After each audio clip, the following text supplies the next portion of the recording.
Salut à tous, c'est Locan pour retinaboys.com. Aujourd'hui on va parler du Parrot Flower Power, qui est tout simplement un petit gadget super utile qui va vous permettre de savoir si vos plantes manquent d'humidité, d'engrais, ont trop de lumière, pas assez de lumière, s'il fait chaud, froid, etc.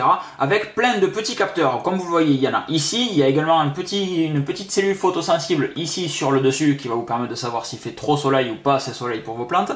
Les capteurs ici en bas vont vous permettre de savoir la température du sol, vont vous permettre également de savoir s'il y a de l'engrais ou pas assez d'engrais et l'humidité qu'il va y avoir dans le sol. Le Parrot Flower Power se met en place tout simplement. Ici vous avez un petit bitonio que vous enlevez, vous venez mettre votre pile dedans, hop, et vous refermez votre petit bitonio.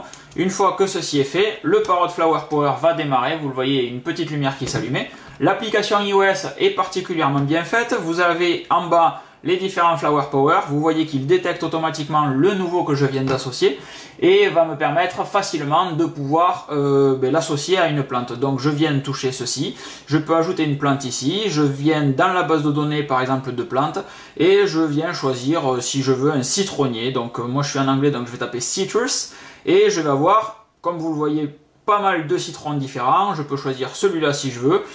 C'est un landmark citrus, on connaît pas. On fait ajouter, hop, ça se synchronise, c'est connecté à ça. On dit si c'est à l'intérieur ou à l'extérieur. Donc on va dire à l'extérieur et dans un pot au lieu du sol. On fait OK et c'est banco, la plante est synchronisée. On va pouvoir faire un firmware update de ce petit Flower Power. Sur cette application, je vais avoir accès à tous les réglages de toutes mes plantes. On va prendre par exemple le citronnier qui lui est déjà configuré ici. On voit l'évolution de la flotte de l'arrosage au cours de la semaine, on voit l'évolution de la température, on voit l'évolution du soleil. Ici, c'est l'engrais que j'ai mis tout simplement en silencieux, puisqu'il y a déjà de l'engrais, mais apparemment le Flower Power, ça ne lui convient pas.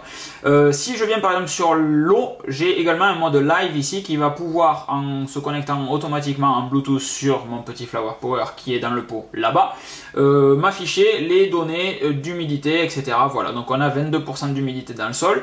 Ça me permet également aussi, j'ai une liste de to-do, donc aujourd'hui je sais qu'il faut que je mette mon citronnier à un endroit où il fait un petit peu plus soleil, et demain il faudrait que j'arrose mon ficus et mon citronnier. Je peux également me balader dans la base de données ici pour tout simplement apprendre un abélia, qu'est-ce qu'il lui faut, etc. Avoir des photos, connaître les descriptions de la plante ou savoir qu'est-ce qu'il lui faut pour qu'elle se sente bien. Je vais ensuite avoir mes 4 Flower Power, donc avec celui-ci que je viens de configurer, pour savoir quand est-ce qu'ils se sont synchronisés la dernière fois et avec quelle plante ils sont connectés. Voilà pour ce test du Flower Power de Parrot. Merci beaucoup à Parrot et merci beaucoup à Mathieu de Interactive qui nous ont tous deux envoyé des Flower Power afin qu'on puisse réaliser ce test et cette vidéo. Je vous donne rendez-vous sur retinaboys.com. Ciao.